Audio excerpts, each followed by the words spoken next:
For all your Canadian immigration needs, hiring an immigration lawyer has its benefits. He can appeal for you in the Federal Court of Canada and fight for you. Business immigration is another legal route into Canada for people who wish to immigrate to Canada permanently. The business immigration category is designed to attract people who have business experience, management experience, and money to invest in Canada. Within the business immigration category, there are subcategories. One is investor, another is entrepreneur, and then there is one for self-employed immigrant. Self-employed immigrant is not that popular. It's mainly to attract artists and athletes of high repute who can come to Canada and subsist on their own and make a living on their own by themselves in Canada. Entrepreneur immigration is for people who have the requisite experience and minimum net worth, and then they come into Canada and then they have to invest in Canada within a few years, and then those people get their immigration based on a promise to do certain things, invest in Canada.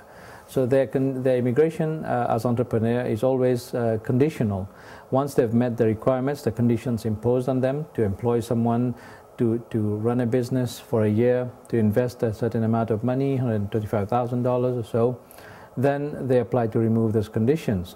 Investor immigration is for people who also have a certain amount in net worth, and then but there's no condition attached to their immigration. They get their immigration, they come to Canada, they may or may not work, there's no conditions, they're free to go.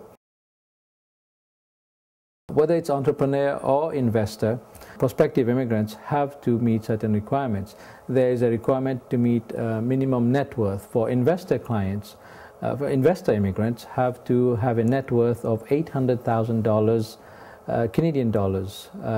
Net worth means all your assets minus all your liabilities.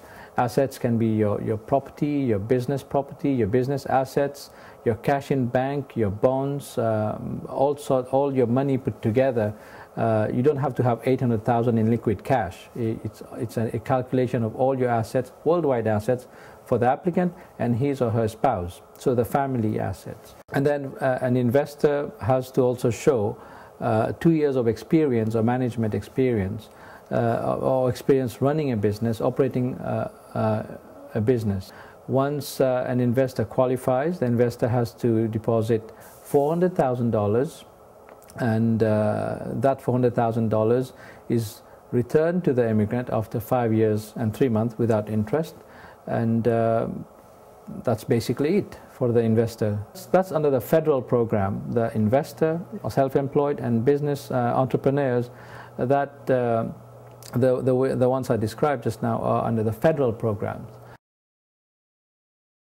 Competing with the federal programs, although they're not meant to compete, they're not supposed to compete with the federal programs, are the provincial nominee programs. Each province in Canada has a provincial nominee program to select immigrants, skilled workers, semi-skilled, low-skilled, and also investors, business clients. So, and it varies from province to province. In BC, you have the regional business program, and you have different types of programs designed to attract people with different amount of net worth. In BC, for instance, under the regional business program, as long as someone invests outside the Greater Vancouver area and outside Mission and Abbotsford, that person can get immigration if they meet certain requirements. They meet certain minimum net worth and have some experience, and if they are willing and able to invest, they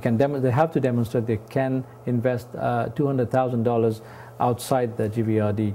If you deposit $125,000 with the province of British Columbia, your application is expedited. So the province of BC has made it very attractive for anyone who meets the requirements to immigrate to Canada through the BC PNP as a business immigrant, and that can happen in a few months. You know, we're talking 3-4 months. It's quite fast and quite exciting for those people who have the money, who have the ability, who have the firm intention of relocating to Canada.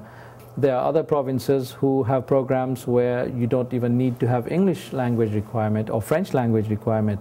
You may pay premium, like in PEI, you can pay an extra amount of money, and then you have to try and convince them that you're sufficiently fluent in the English language. If not, then you may forego that amount that is deposited or paid towards your language, the language requirements.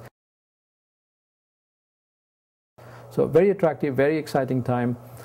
Business immigration is to be looked at, and as usual, my advice is to consult an experienced immigration lawyer in Canada so that you are guided throughout the process with the least of delay and obstacle and unpleasant surprises.